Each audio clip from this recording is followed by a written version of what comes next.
بسم الله الرحمن الرحيم. أرأيت الذي يكذب بالدين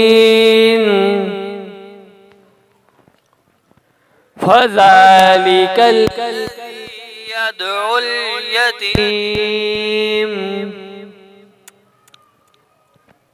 ولا يحض على طعام المسكين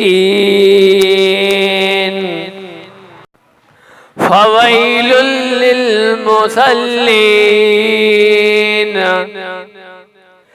الذين هم عن صلاتهم ساهون الذين هم يراءون ويمنعون الماعون. صدق الله العظيم.